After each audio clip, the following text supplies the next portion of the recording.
युद्ध एक ऐसा शब्द जिसके नाम से ही आंखों में तबाही के मंजर नजर आने लगते हैं। सिर्फ बम, गोली, धमाके और चारों तरफ फैली बर्बादी के सिवा और कुछ नजर नहीं आता। लेकिन आज हम जिस युद्ध के बारे में बात करने जा रहे हैं, उस युद्ध में ना तो गोली चली, ना ही धमाके हुए। ये युद्ध विचारों का था। हाँ, ये बात जरूर है कि विचारों के इस युद्ध ने कई देशों को बर्बाद कर दिया, उनके टुकड़े कर दिए, और ये युद्ध जाना गया कोल्ड वॉर के नाम से।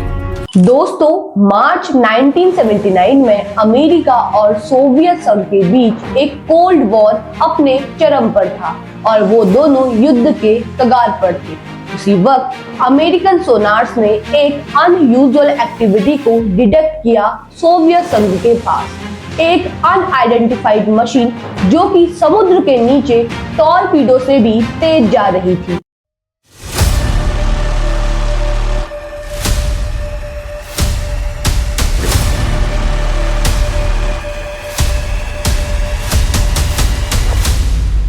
इस खबर ने वेस्ट ब्लॉक में हड़कंप मचा दिया। सब डर के सोच रहे थे कि ये कैसी सबमरीन है जो टॉर्पीडो से भी तेज जा रही है। ये थी सोवियत संघ की अल्फा क्लास सबमरीन, जो कि सालों की मेहनत के बाद तैयार की गई थी। उस समय अमेरिकन सबमरीन बहुत ही शांत हुआ करती थी और टेक्नोलॉजिकली बहुत ही आगे चल रही थी। वो इतनी शांत थी कि सोवियत संघ को उन्हें डिटेक्ट कर पाना बहुत ही मुश्किल था।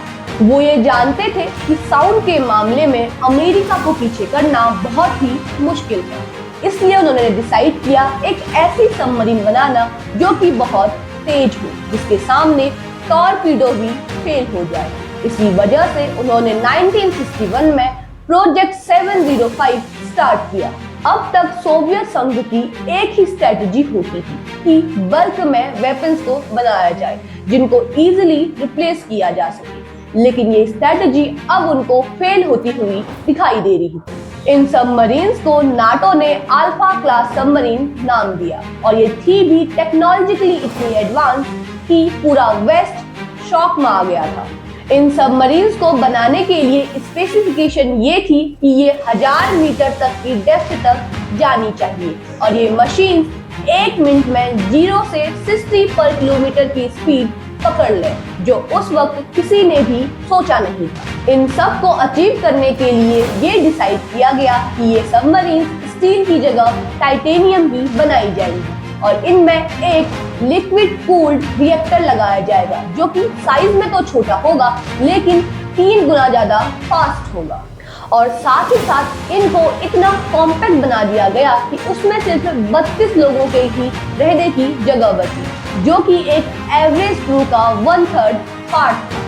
अब आगे ये प्रॉब्लम आई कि इन्हें ऑपरेट कैसे किया जाएगा। तो इसके लिए इनके आधे फंक्शन जैसे कि डाइव रेट और मनूवर करने के लिए बहुत ही पावरफुल कंप्यूटर्स लगा दिए गए, जो कि बहुत ही ज्यादा मात्रा में हीट जनरेट करते थे। इनके रिएक्टर में एक प्रॉब्लम थी कि इनको शट डाउन नहीं किया जा सकता था, जिसकी वजह से इनको मेंटेन करना एक नाइटमेयर बन गया था मेंटेनेंस क्रू के लिए। और साथ ही साथ हाई टेम्परेचर होने की वजह से क्रू का इसके अंदर रहना भी बहुत ही मुश्किल हो गया था। इन्हीं रीजंस के वजह से इन सबमरीन्स को आधे टाइम तो मेंटेनेंस शिपयार्ड में ही रहना पड़ता था और इनका बजट भी इनिशियल बजट से डबल हो गया था। प्लान के अकॉर्डिंग इनको 30 सबमरीन्स बनानी थी, लेकिन बनाई सिर्फ 6 ही गई क्योंकि ये आधे टाइम तो मेंटेनेंस में ही रहती थी। इस वजह से इस प्रोग्राम को हमेशा के लिए बंद कर दिया गया और इस टेक्नोलॉजी को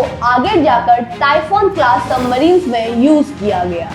आज भी ये ह्यूमन इंजीनियरिंग लेवल में एक स्टार बनी हुई है, लेकिन जब तक इन्हें ऑपरेट किया गया था तब तक ये वेस्ट के लिए एक सिरदर्द से भी कम नहीं थी और इस टेक्नोलॉजी को आगे जाकर टाइफून क्लास सबमरीन्स में यूज किया गया।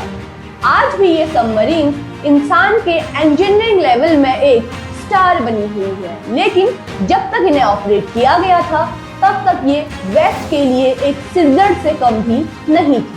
ऐसे ही ग्राउंड रियलिटी कंटेंट से जुड़े रहने के लिए आप हमारे चैनल को जरूर सब्सक्राइब करें और अगर आपको ये वीडियो पसंद आई है तो इसे लाइक एंड शेयर कीजिएगा।